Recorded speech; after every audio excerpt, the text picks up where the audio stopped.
refresh. There we go. Hey everyone, STT here, also known as SkyNero19. I hope everyone is having a good Tuesday so far. If you can't tell, I'm starting a little differently today. Not just the fact that I'm starting late.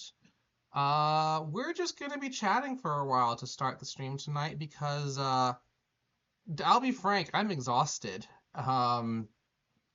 I spent the weekend staffing my local con, which is FurTheMore, and I am the director of programming as of this year. I've been promoted since last year, and that's made this con the most exhausting of any con I've ever worked.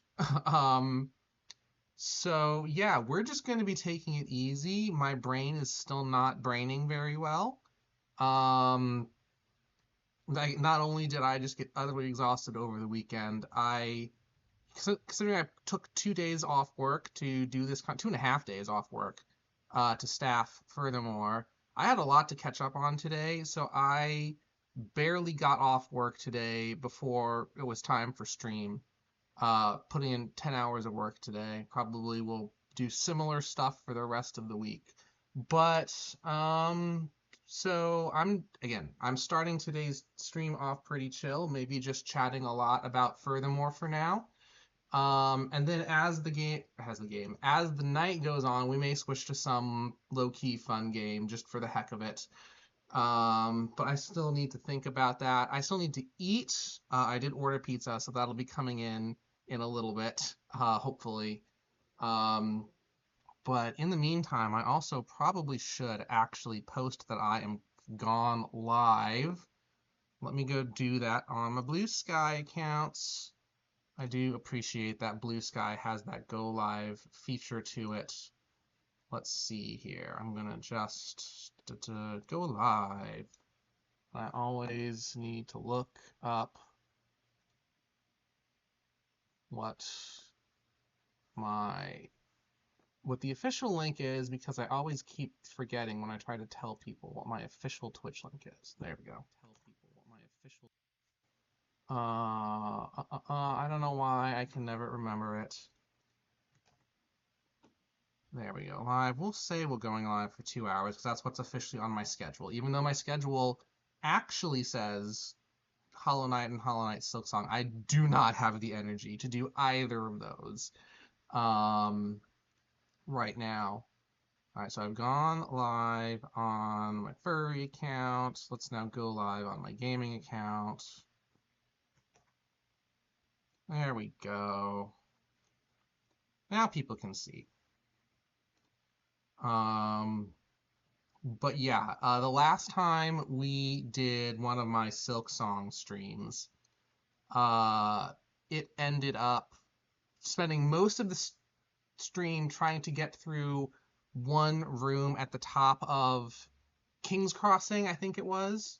Lots of royalty and nobles, and then just a massive boss rush at the top of the top room of the castle there.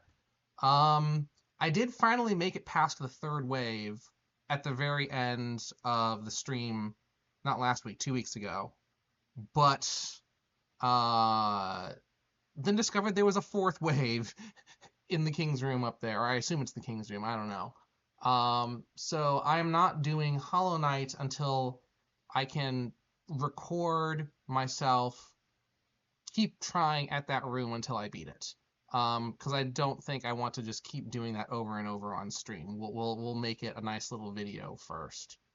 And Silksong, I don't even remember where I was in Silksong.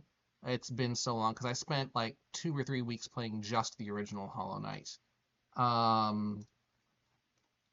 So that's probably what I'll do next week if I haven't recorded the video for King's Crossing yet. But we'll see. Hopefully I'll have much higher energy then. The con took my energy so much that I actually napped yesterday, and I almost napped today. know how many people know me. Even people who do know me might not know this, but I am not a napper. I am super sensitive to both light and sound and even to motion. So like if it's nighttime and I'm in transit, like on a train or on a plane or something, I cannot sleep. Even if it's completely dark, if it's an overnight train ride or plane ride, I cannot sleep while I'm in transit. And similarly, I generally cannot sleep at all during the day when it's light out or when I hear sounds going on outside. So I am not a napper, but after this weekend working FurTheMore, I got home yesterday afternoon, um, flopped down on my couch, started petting my cats, and responding to people online on my phone because I was working so much over FurTheMore that I did not exist on social media at all for those like 3 or 4 days. So I was responding to people, and then all of a sudden I realized I woke up and it was 6:30. I was asleep for like 2 or 3 hours on the couch, which was wild for me. Again, because I don't nap. And of course, then it threw off my sleep schedule for the night. I went to bed, I think at around 1, but I didn't actually fall asleep until like 3 in the morning. So I've also been a little on fumes today, which is a little interesting. Again, it's probably going to take another day or two for me to get fully back on schedule, but yeah, I mean, the con went well. I think that uh, we were in a new venue. We obviously had staffing changes, not just me, but all throughout almost all of our departments. New people were doing things as, jobs got handed off. Um, and we also had a new schedule software. Again, as I mentioned earlier, I'm the director of programming at FurTheMore. So I'm the one who, especially in the past when I was assistant director, was responsible for creating the schedule and then making sure all of our panelists had stuff, as well as coordinating all of the programming adjacent things or content adjacent things like our DJs, our dances, our photo suite, our escape room, uh, music acts, all that sort of stuff was on my plate. And it just ramped up to like 12 or 13 this year. Um, and I've been talking and talking. I've been half sitting looking at my screen here trying to make a post. Uh, Hang on a moment. Let me just type things up because I can't talk and type at the same time, apparently. There we go. Okay, so yes. Uh, where was I? Where was I? Yeah, uh, sleep messed up. Hoping to get back on track. Um,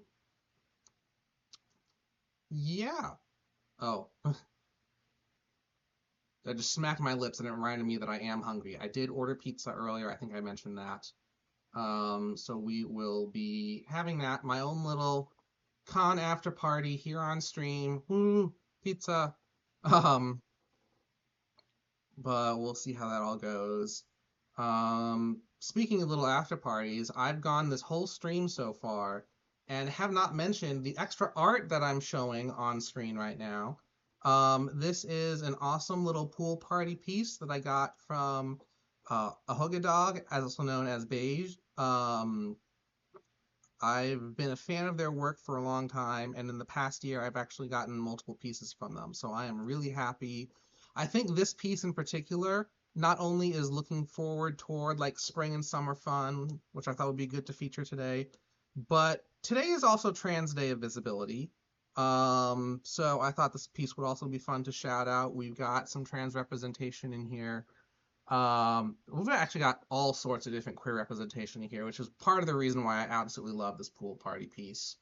Um, but yes, Trans Day of Visibility, trans rights, especially important to bring up today after the Supreme Court decision that came down, which struck down Colorado's ban on conversion therapy. And I think I just heard on the knock on the door, so I will be right back. Okay, yes, I am now in possession of pizza. Um, so let me get some slices for myself here. I am taking advantage today of a Papa John's buy one large pizza menu price, get a one topping pizza for free. So nice little deal there. So I got a barbecue chicken pizza, and then got one of theirs with, what is this called? Philly cheesesteak style steak, and I made sure to actually put a nice, not the normal tomato sauce, but a nice Alfredo under it for extra flavor. Because when you only have one topping on your pizza, you gotta get the extra flavor somehow. So that's how I'm doing it tonight. Ooh, this is warm. Ooh, this is warm. Okay, it's actually almost kind of too hot to hold. But yes, with everything that's gone on today, with the Supreme Court things, really kind of sucks. It was struck down based on a free speech argument because conversion therapy is often spoken word, so they argued under First Amendment rights that you can't ban that, even though like any other medical treatments for this stuff would not fall under that. They've done that with conversion therapy apparently. On the flip side, I think there was another free speech case that the Supreme Court basically ruled in favor of free speech again, but in a very in a case where the free speech was a progressive win. So you win some, you lose some, I guess. But it sucks that the ban on conversion therapy was struck down on Trans Day of Visibility. So I don't know. I just wanted to give a quick shout out to that and reiterate trans rights. This is a trans-friendly stream. I mean, the furry community as a whole is pretty trans-friendly. The amount of trans people on staff at FurTheMore is, I think, even higher than the norm for the furry community as a whole, which itself is noticeably higher than the population as a whole. So lots of trans representation there. Always love seeing people living their true lives. So yeah, support for that, and I hope everyone else listening keeps that in mind and can offer their support to trans people in their area whenever they can. Yeah, I think that's that on that topic.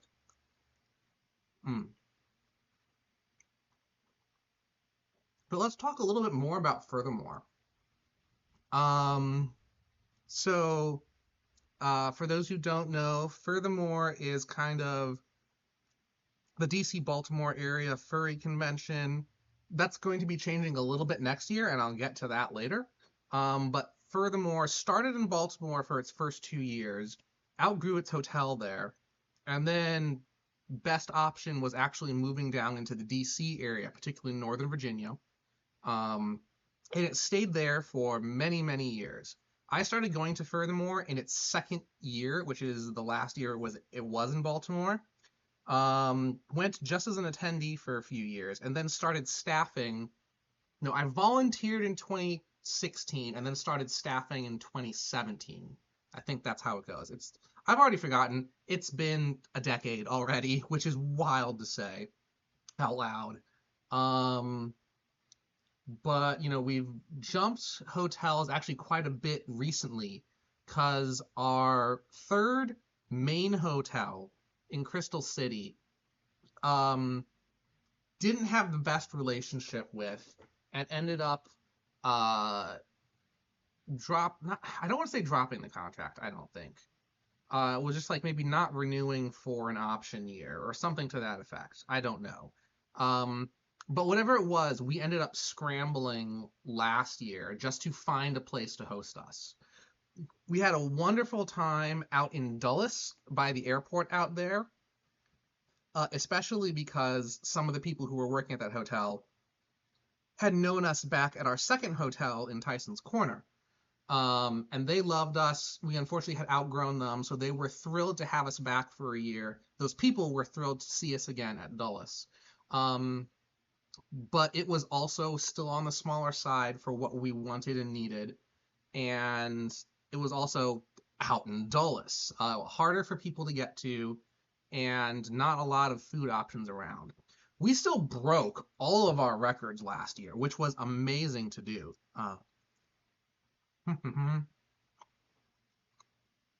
But that was absolutely just a stopgap measure.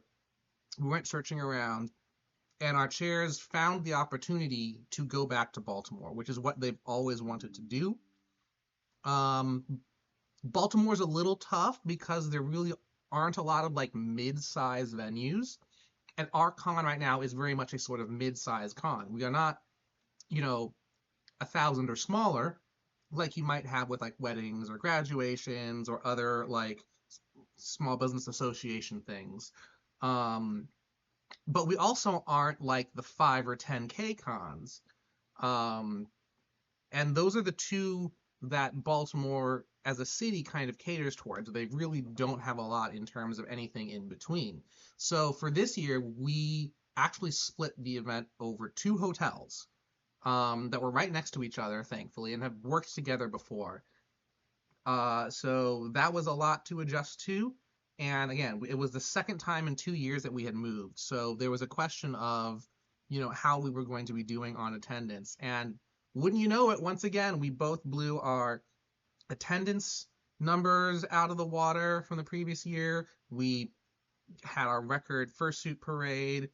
We almost broke our record for charity amount raised. I think we were only about $1,000 short of what we had done last year, which itself was absolutely insane. So yeah, we've been growing a lot, even with moving the past 2 years. And thankfully, we were actually staying in place for the next year or two. I don't know. We'll see how that goes.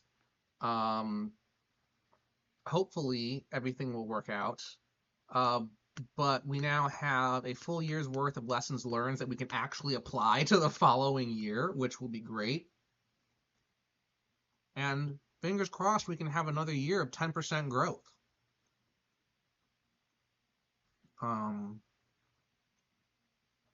I will say when it comes to like venues and stuff, this is a little bit of behind the scenes info, but if you've ever gone to a panel at a con that's about how cons run, you've probably heard this before. Conventions do not just pick the hotels that they have their events at. Usually what happens is organizations and events put out a request for bids, and then all hotels in the area where the request has been put out will then give bids of what they think they would expect from the organization and what they think the organization would expect from them, what kind of space they're offering, room blocks they're offering, rates they're offering, food options, all those sorts of things. It's the hotels that give those packets to the events, not the events who just point at a hotel and say, hey, can you give us X, Y, Z? So it's always an interesting balancing act there. And again, for kind of the DC Baltimore area, particularly more so in Baltimore than DC, it's hard to find those mid-size venues for these events. So we had to be very creative with how we used the spaces that they had available for us. And we're definitely going to be shuffling things around for next year. It did not help that we internally, I will say, nothing on the hotel, but we internally were confused, kind of communicating from like one department to the other on exactly what spaces we had. So I, as programming director, planned on one thing, we hedged our bets. And then like a month before con realized, no, we actually had more rooms than we had planned on. So that gave us a little bit of extra space. We'll now know that for next year and hopefully be able to space those things out a bit more in a way that makes a bit more sense than what happened this year. I guess I will add specifically the hotels that we were at, the Lord Baltimore Hotel and the Kimpton Monaco, basically right in central Baltimore, which is amazing. We were in walking distance of the Inner Harbor. With me as my work, I was completely unable to go outside and check out the sites, but I know a lot of our attendees did. And not only do they love having like the Inner Harbor close by, have everything easily accessible by metro, There's also just a bunch of food options nearby because you're in the middle of the city, and people like that, especially because we kind of overwhelmed the hotel's food options, which I guess is a good problem to have. Obviously, that will frustrate some of the attendees, but that's mitigated by having all the food options around. And we'll be able to have better expectations for next year, which will be great. Let's see here. Mm. Another thing that the attendees really liked is the Lord Baltimore Hotel is one of the most haunted hotels, certainly in the area, I think even in the country.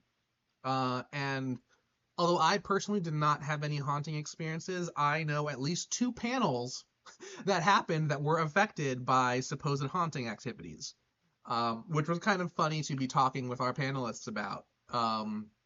As you know, you had random lights flickering and going off for like a minute or so, that didn't affect anyone else over the weekend, and a few other things that happened. I know some of the attendees also reported things in their rooms, which, yeah, whatever.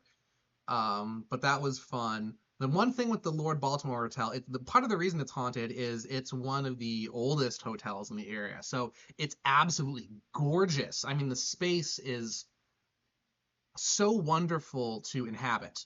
The downside of that is it's not built for modern events. The elevators are small, the space in general is small, there's not a lot of ADA access, or not as much as there probably should be at least, just because the architecture at the time did not think to account for those things.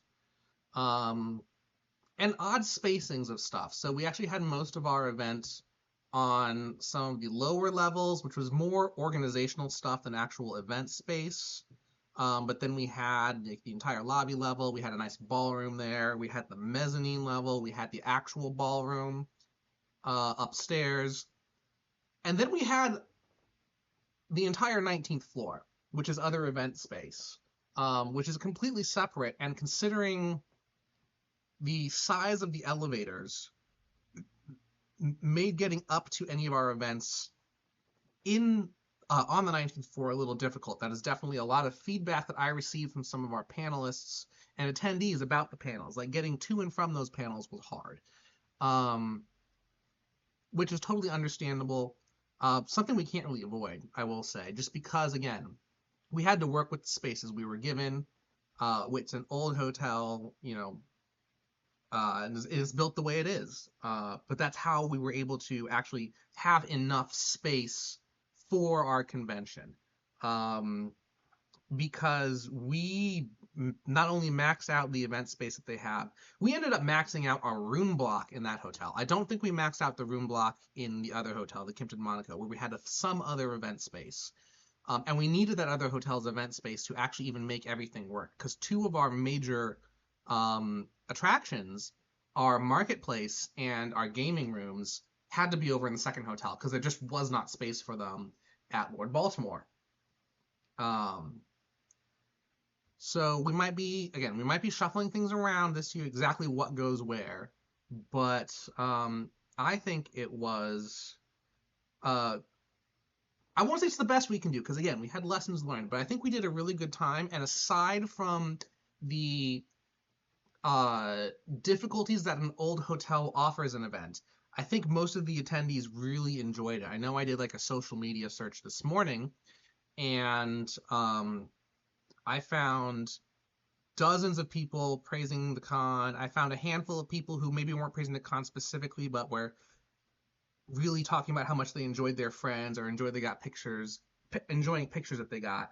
And then there was one person, like, of all my searching, who had a thread of grievances, which some of the things had been brought up in like the con feedback panel after closing ceremonies.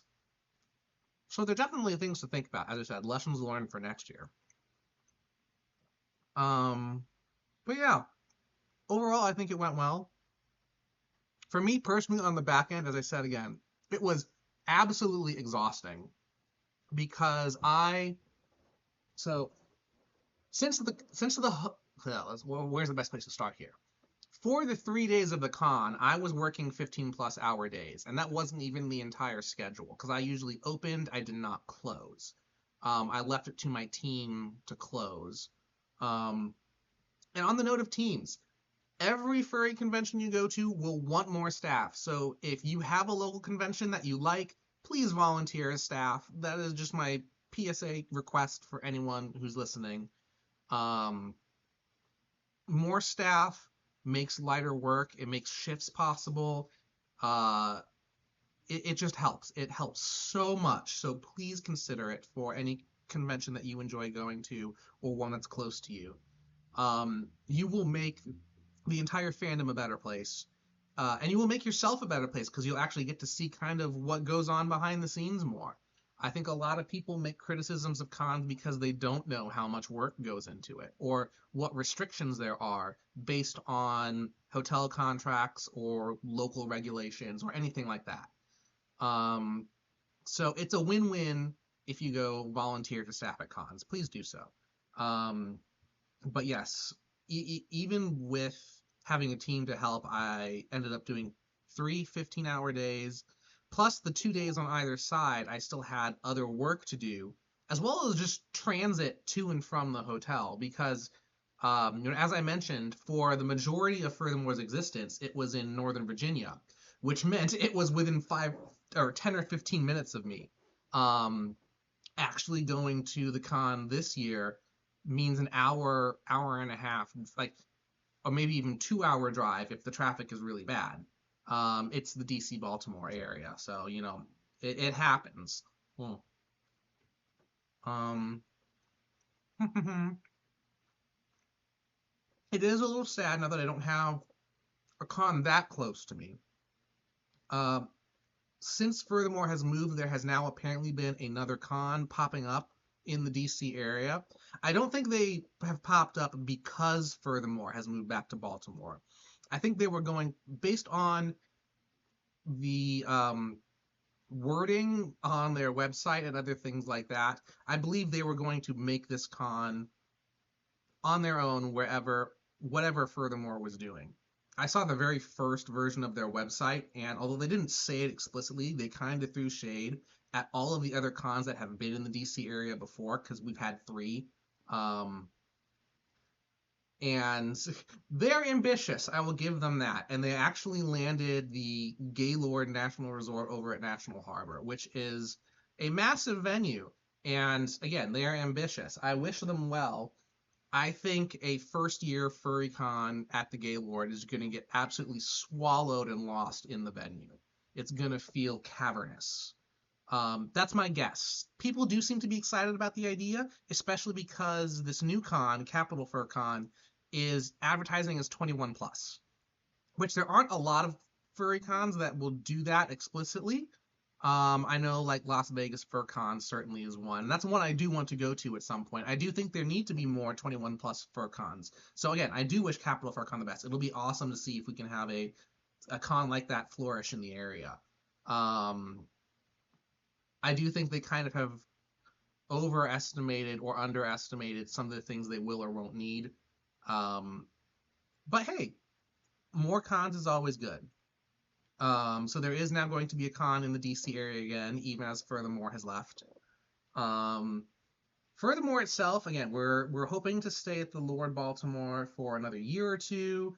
We're going to try to keep growing, as again, we've already maxed out Lord Baltimore, and we'll be dependent on getting, filling out the room block at Monaco or whatever other adjacent hotels we work with. But we are definitely there. We need to grow enough to get other larger venues in Baltimore interested in us. Because if we can actually show that we are a positive impact on the city, larger venues may give us better contract offers, even if we're not quite at the size that they would otherwise normally like to see. I know one number that's often been thrown around is 5. I think I mentioned earlier, like 5,000 is a good number to try to hit. That lets you know you've actually kind of hit the large size for furry cons, especially historically. I know there's been massive growth all over the country since COVID, to the point where the largest cons are now absolutely gigantic. They are in five figures, well into five figures. Um, it's insane. I went to Anthrocon when it was still in the 9,000s, and that was overwhelming for me. I cannot imagine. Well, I shouldn't say I can't imagine FurCons in like the 15, 16, 20 size, because, you know, I'm familiar with the Gaylord because I've been to MagFest for the past 2 years. I've also been to AwesomeCon for the past 2 years. So those are not furry conventions. Those are more. MagFest is a video game and music convention, and AwesomeCon is just DC area's Comic Con equivalent. And those are huge. Those are like 25,000 and 60,000. So it's not necessarily. I don't know what it was about those years I was at Anthrocon that made me feel overwhelmed by it when MagFest and AwesomeCon haven't been. Maybe it was just because I was younger and not used to stuff of that size at the time, and now I'm older and more, I don't know, callous to what's going on around me, that, you know, the size doesn't overwhelm me anymore. So it would be fun going to one of the larger FurCons at some point again. I'm definitely eyeing Las Vegas FurCon. I think Fernal Equinox could also be fun. Of course, I mentioned these. All three of these have been happening this month. FurTheMore also happened exactly right on top of TFF, Texas Furry Fiesta. And, you know, next week when Las Vegas FurCon is happening, that's also Be Whiskered in North Carolina. And I think like 2 other cons around the US, not to mention several cons internationally. I know at least Fernal Equinox is moving to February next year instead of March, so that spaces things out a little bit. But yeah, those are, I think, fun ideas to go and try out at some point.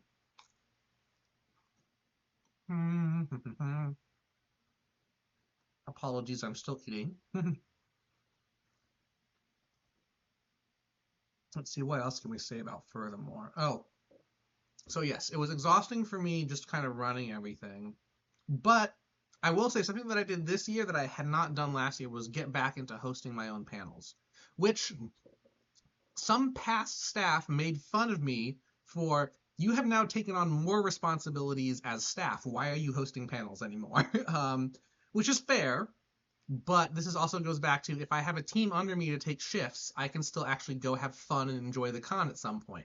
There was like a span of 3 or 4 years where I was assistant div head, and it was just me and our actual div head running all of programming, which we literally did not enjoy the con at all during those years because we were just running around doing staff stuff all the time. The past 2 years, we've actually had a crew underneath to the point where we've all been able to at least take some shifts and go enjoy things. So last year, when we had moved to Dulles, I actually dropped a panel that I had been running previously, just because not only was kind of stressed out about moving venues, but I think stuff was going on in real life as well. I just was busy. Oh yeah, work was really stressful around that time. I was only like 6 months into my current job at the time. Now I'm a year and a half in, and it feels old hat. But the project was not going well. My project was not going well at this time last year. So that was stressful. And so yeah, I did not run my Flash Fiction panel last year. This year, not only did I bring the Flash Fiction panel back, but I introduced a little mini speed puzzling contest. If you've watched my content on YouTube, you know I like to do speed puzzling a bit. And last year, the National Speed Puzzling Championships happened in DC on my birthday weekend. So I got to go to those when I knew I was not going to do well, because just with the local contest I go to, I was at best 50th percentile in my local contest. I knew I was going to get totally blown out of the water at nationals if I even ever thought about it. So I wasn't never planning on doing higher level speed puzzling, but when nationals landed in my backyard on my birthday, I had to go do it. And that was a blast last year. I think I ended up placing about right in between the bottom third and the middle third, like right at that 33rd percentile or so last year, which, I was actually pretty pleased with. Because 33rd percentile was normal for me at the local level, so actually repeating that at nationals was, I think, a little bit of an overshoot for me, which was fun to do. Unfortunately for me, this year's nationals ended up being this exact same weekend. So not only was FurTheMore and Texas Furry Fiesta going on, but the Jigsaw Puzzling National Championships were happening in Atlanta. And because the very high position staff within FurTheMore, absolutely no way I could go do nationals this year in Atlanta. It was kind of funny. I think they had announced Atlanta as the city before they announced the dates. And I was actually starting to question for myself, am I going to go to Atlanta for speed puzzling before I go for furry stuff? Because Furry Weekend Atlanta is one of those absolutely gigantic cons I mentioned earlier, who is well into 5 digits of attendance. And then, of course, it didn't work out because it landed on FurTheMore's weekend, which kind of sucks. But I decided if I couldn't go to my speed puzzling championship, I was going to bring speed puzzling to my FurryCon. So I did. I was a little worried about signups because I asked for pre-registering, and 2 or 3 days before my panel, I had only had 2 people register. But then a day before my panel, someone else registered, and day of, I had like 3 or 4 other people either register before showing up or register as they showed up. In fact, one of the 2 people who was one of those early 2 registrations didn't even actually come, but we still had 5 people show up for the contest and like 2 or 3 other people show up for the puzzle swap that I had in the corner there. So I think that went really well. Because it was a panel, we were really time limited. And so all of these puzzling newbies, unfortunately, no one actually finished the puzzle that I had brought for the contest. But everyone really liked the puzzle itself. It was a really fun image, and it was also wonky piece shapes. So it wasn't the basic grid that you normally see with like traditional, what you think of as puzzles. So yeah, everyone who was there said they enjoyed it. I even ran into a couple of them later in the con, and they reiterated that they enjoyed it outside of the panel itself. So I thought that was really nice. Yeah, I want to do it again next year. I hope we get more people sign up, because for that, at least that panel, at least that was my own money going into buying all the materials. But it was a fun experience. Wow, I had another thought with it. What was that? I mean, it'll be nice if we can have a bigger room next year. Again, I write the schedule, so in theory I can manage that for myself. But I mean, again, the hotel has limited space, so we'll see how that all goes. Anything else about the speed puzzling that I really enjoyed? I also actually did the speed puzzle. Not only did I, manage the room, but while I was, setting things up for everyone else, and then even while I was walking around to see how people were doing, I was doing the puzzle on my own. And I did finish in time, but so I'm glad I was just the organizer and not a contestant. It was fun handing out all the prizes for that. Oh, I will actually say one really fun thing. The reason that we had so many walk-ups that day, multiple of them mentioned that they had read press about nationals in Atlanta, like within the past week, or even that weekend. So the fact that nationals was going on actually indirectly helped me get more people to my panel. But yeah, it's a really fun little community. I think everyone who showed up says I could get into this, which is always nice. It's always fun to spread your own little nerd enjoyment stuff to other people, add to the crew. But yes, I think that was really fun. I'm definitely hoping I can pull that off again next year, and fingers crossed that contest grows as well. Again, I think we had like total of 5 contestants, and I had bought 15 puzzles for the contest. So we could have had a lot more people there. Hopefully next year we do, because that would be awesome.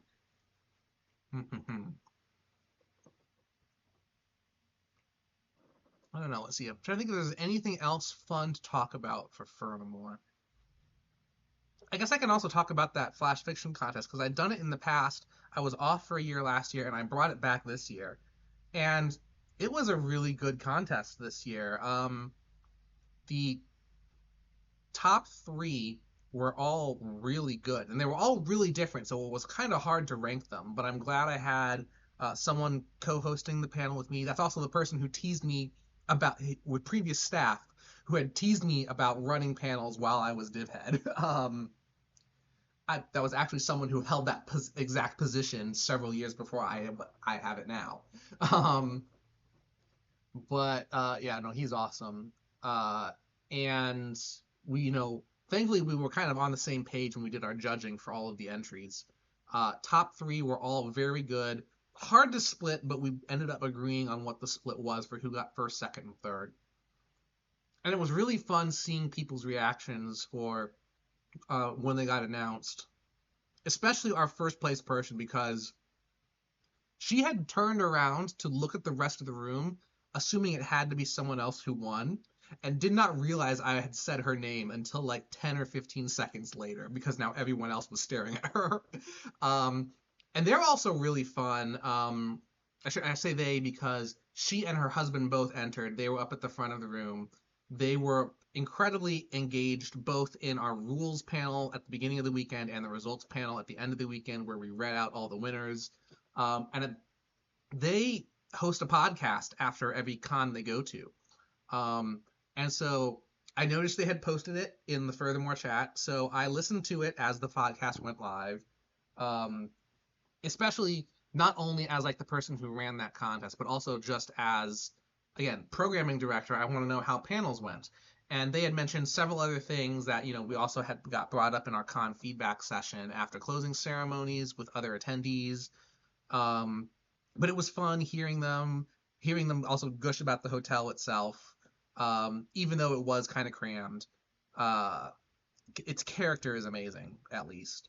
And enjoying all of the panels that they went to. And thankfully, the writing panel was also one of the ones that they mentioned. There were also a bunch of comedy panels that they enjoyed as well. We have a great duo who does a bunch of comedy stuff at FurTheMore. So that's always a highlight, especially when they go do charity auction and run it, because the shenanigans that happen at the charity auction are just amazing. I think the charity auction alone this year raised definitely over 7,000. It might have even been close to 8 for our charity, which this year, as the past few years, has been the Frederick Center, which is basically an LGBTQ support organization out in Frederick, Maryland. They're amazing, especially, again, with everything that's going on in the country right now. They also had a lot to say, a lot of business to do. And it's been awesome having FurTheMore support them over the past few years. We've actually directly helped them like double in size for their operations, which is really nice to see. I haven't gone to Frederick Pride yet. Usually because summer is busy and it's hot. But it's always been on my radar, so maybe this is the year I'll go do Frederick Pride, go say hi to them then. Because apparently Frederick Pride is a damn big Pride event. It's either I forget how it compares to Baltimore Pride in size. Obviously, it's not as big as DC Pride, Capital Pride, I should say, which was definitely interesting last year because it was World Pride as well, and welcoming the queer community of the world into the U.S. Capitol with everything that's been going on was just weird. I feel like the celebration was muted from what it could and should have been, which is a real shame. But it's just going to be regular regular Capitol Pride this year. Oh wait, no, it's not, because this year they've been forced to move Capitol Pride on the calendar, because the 250th birthday of the U.S. celebration is going to take the weekend that is usually Capitol Pride. And this administration always gets its way. I hope you can hear the sarcasm in my voice there, and the spite in my voice there. But yeah, so I guess it's going to be another weird year for Capitol Pride. And I think that's had knock-on effects because now Capitol Pride is on the weekend that usually has Baltimore Pride. So Baltimore Pride is also now kind of shuffling around. It's weird. This country is in a place where it should not be right now. I think everyone is recognizing that at this point. I heard reports that like that super conservative convention that always happens in Texas has actually even turned on the administration, which is wild to think about. Um, but I'm not going to get any further into politics here. Um, because it's much more fun to think about pride events and having fun and supporting each other. Um, so yes, do that. Not only enjoy pride stuff, but go support charities that provide that sort of extra um, support networks for queer communities, and go commission queer artists. Go commission furries. They make awesome art and stories like the art you're seeing on screen right now. Yes. Community is always stronger than any one person. So support your communities, they will support you back. And yeah, I think that's all I got to say there. I need another slice of pizza. I'm actually going to put up my little mile break sign as I munch for a little bit. I will be back chatting at you once I'm done with my next slice of pizza here.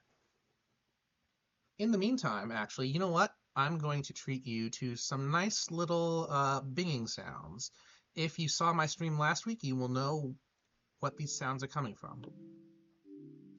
I have Subway Builder on in the background because it's a fun AFK game.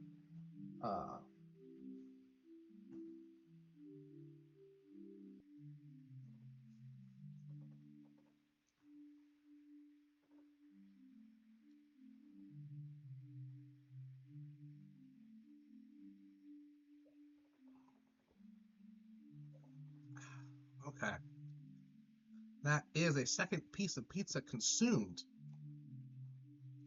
I will say one thing about trying to have dinner while also just chatting at stream.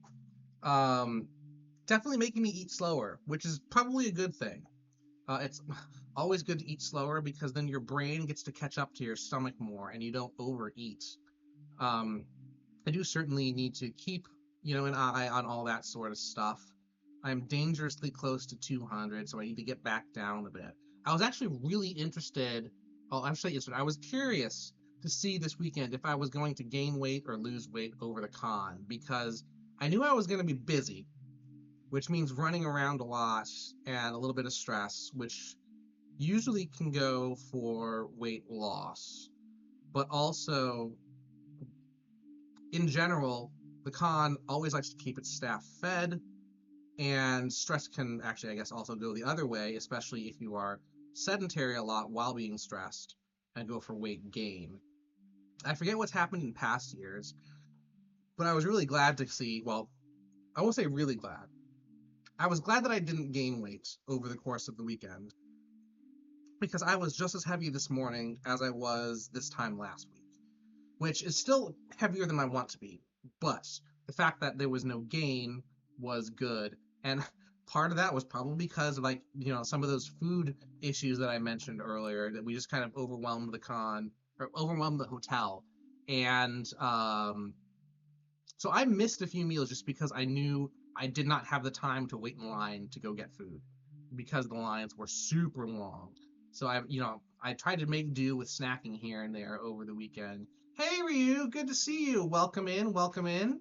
I'm just chilling this week because I am exhausted after the con that I worked. Kind of been going on about it over the stream so far. We might do some gaming in a little bit. But yeah, the con was really busy. They usually like to keep staff fed, but I had multiple issues this weekend of trying to keep myself properly fed. So now I'm back home and have a little bit more freedom to eat. I've got pizza with me right now, so I'm hoping to not chow down on it too much. And actually, just talking through the stream is helping with that. I am looking forward to Oh, you're also after studying? Yeah, that'll also take it out of you. How are your classes going, by the way? I know it's getting to March already. It's, it's wild to me how quickly the things like the school year go by.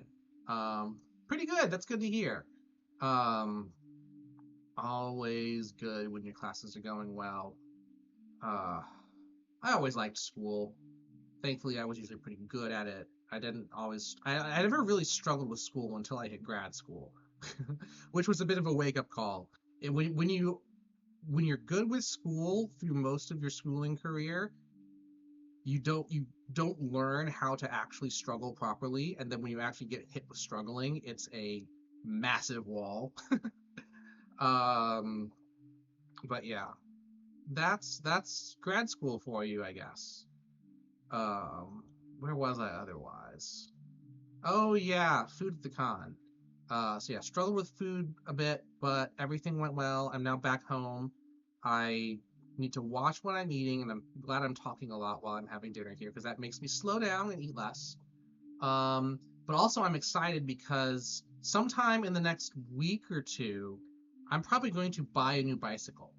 Back when I was in grad school, especially the first half of my grad career, I was up at the University of Maryland. They have an amazing set of bike pathways around the school. Oh, you broke the curve for your thermo test. Oh, holy shit. That's applause. Um, that's impressive. Congrats on that. I know we've already talked already, but I know I've always been kind of the science math person too, and hitting curve and breaking curve on that, people were pissed. Yes, I've had that experience as well, but more back in undergrad, in some of my chemistry classes, because chemistry was the weed out course at my undergrad, and I was good at it. So there were a few times that I broke the curve and got other students mad at me. Uh, but yeah, grad school was a bit tougher for me, but I did really enjoy the bike path network around University of Maryland. Um, and so I spent 5 years bicycling everywhere. I moved down to Northern Virginia when my sister came to the area for her own grad school, different school. Um, but we moved in together down in Northern Virginia. And from that point on, I really tailed off how much I was biking. Although at the same time, I picked up how much soccer I was playing. So it was a bit of a trade off there. Um, Unfortunately for me, uh, I stopped biking enough that I got rid of my bicycle. And over this past year, I should say at the end of last summer, last game of the summer season, I just planted wrong on one of my right feet. Well, one of my feet, my right foot. I don't have multiple right feet. um, Planted wrong on my foot after making a run, and went down hard. I don't remember hearing a pop in my knee.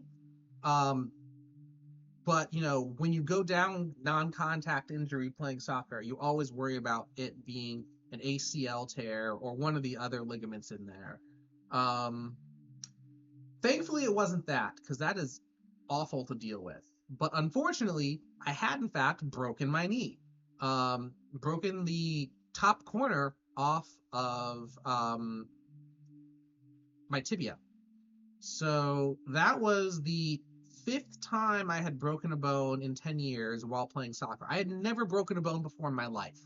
And then in 10 years of playing soccer, I've broken something 5 times, two of these being non contact injuries. So I did actually end up go get a bone scan.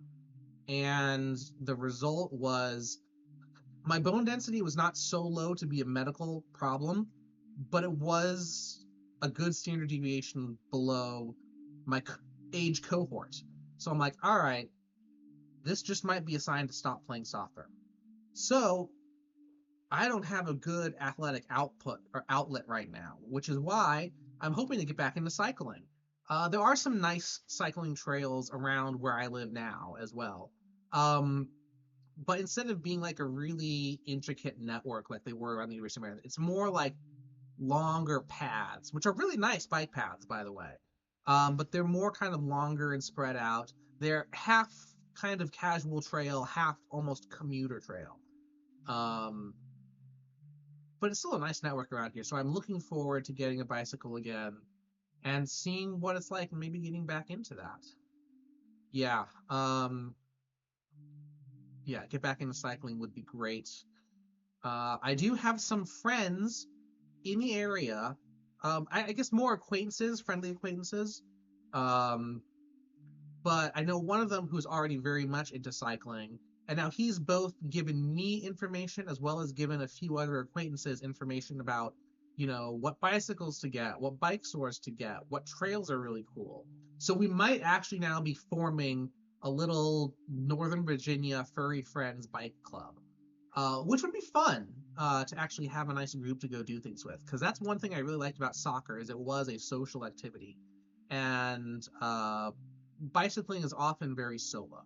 So having a nice group to do it with would be nice. Let's see. Scared next year for fluid mechanics. Yes. Fluid mechanics are tough. I hope you are good with your differential equations.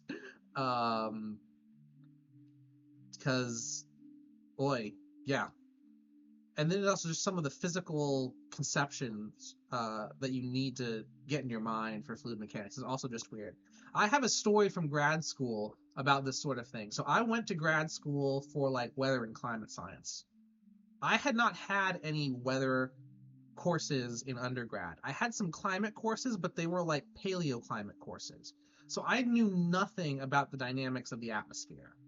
Um, so that first year in grad school for me, where I had to get some of that like atmospheric dynamics and fluid mechanics in some of my required courses, like I can do the math, I can conceptualize some of the physics, but I just had no experience linking the two together. And when we took our exams at the end of that first year, I did pass at the master's level, but I did not pass at the PhD level. It wasn't until my second year where I actually took a basic meteorology course where all of that fluid dynamics and all of the fluid mechanics and atmospheric dynamics clicked into place.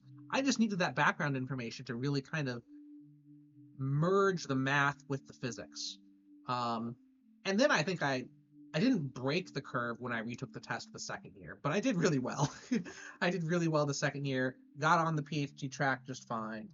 Um, and now I'm here as a contract worker working on hurricane data, which is fun. And already looking forward to what my next contract will be, because this contract is up in September. Um, but yeah, that should be fun stuff. Uh, what else? What else?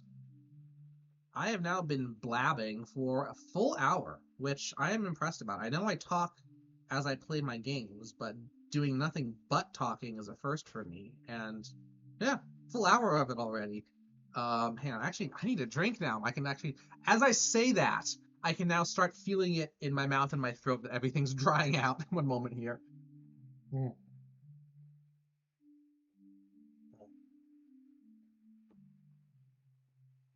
But yeah. Um, let's see. So that is kind of what's going on in my life right now. Oh, actually, that is not all that's going on in my life right now.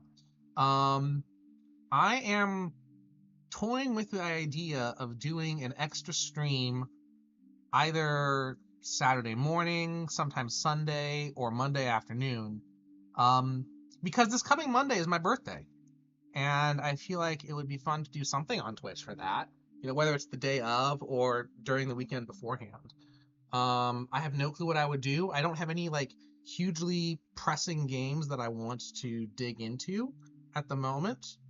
Um, I don't know. Let's see. Well, let me look at my backlog because I have so much on my backlog here. What are some of the recent things that I've added? I've added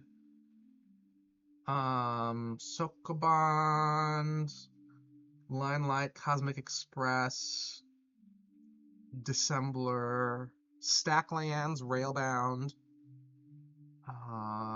There's gotta be something. What have I really pushed? What's a game that everyone else has played that I haven't yet that sounds fun? Wait a minute. I've played those games before. Why haven't I moved those? Sorry.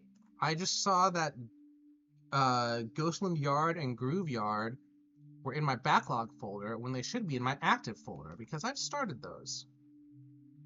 All right, let's go back to my backlog folder here. Silly games, or silly me for not sorting my stuff properly. Oh, you know what I could do for fun is maybe not a Twitch stream, but a joystick stream, because there are some NSFW games that I would like to try out. I would love to. I know I had hoped to play, what was it? Vorder Up on stream the other week, but I opened up the game and it said, "Oh, this is an NSFW game," and like I can't do that on Twitch. So maybe we can do that. I know I also have in my backlog here Carnal Instinct. What else? There have been a few more. Robin Morningwood Adventures. Um, Jock Studio and Oni Onsen. Yeah, there's a bunch of kind of more queer adult games that I would love to try out. So maybe I can rejoin my joystick account and do some of that this weekend. That'd be fun. Hylix 1 and 2. Have not heard of that one before. Let me look that up. What is Hylix? Where is my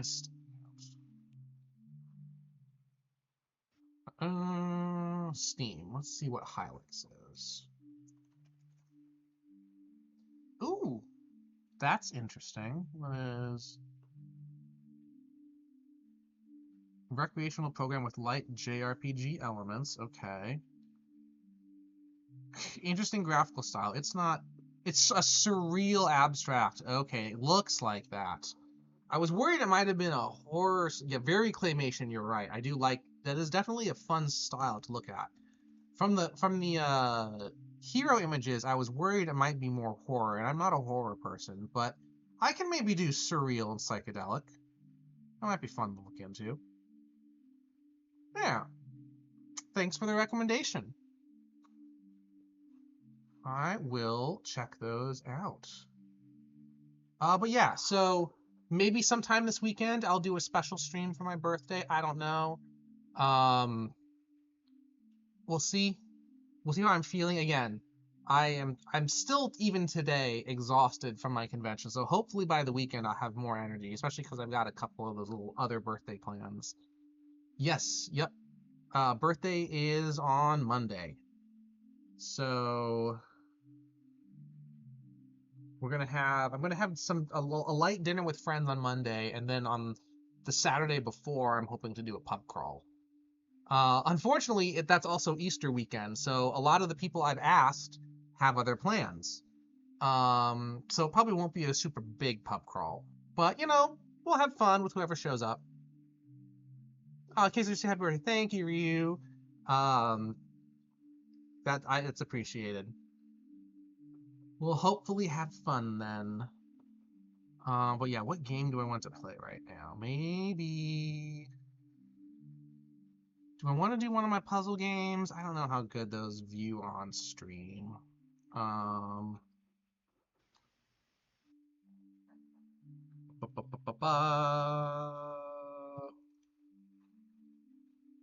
I could do like Coromon or Beastie Ball or Cassette Beast, but I need to actually kind of get back into those. All of them have really fun stories and really fun mechanics, but I need kind of to be in the mood to jump into them. I see Dominova there. I don't, Dominova is a fun Balatro like, but it's really strategic, almost like chess in my mind. That feels a little bit too high level for right now. But if we don't want to go super high level, we can do some wordplay. Let's do some wordplay today.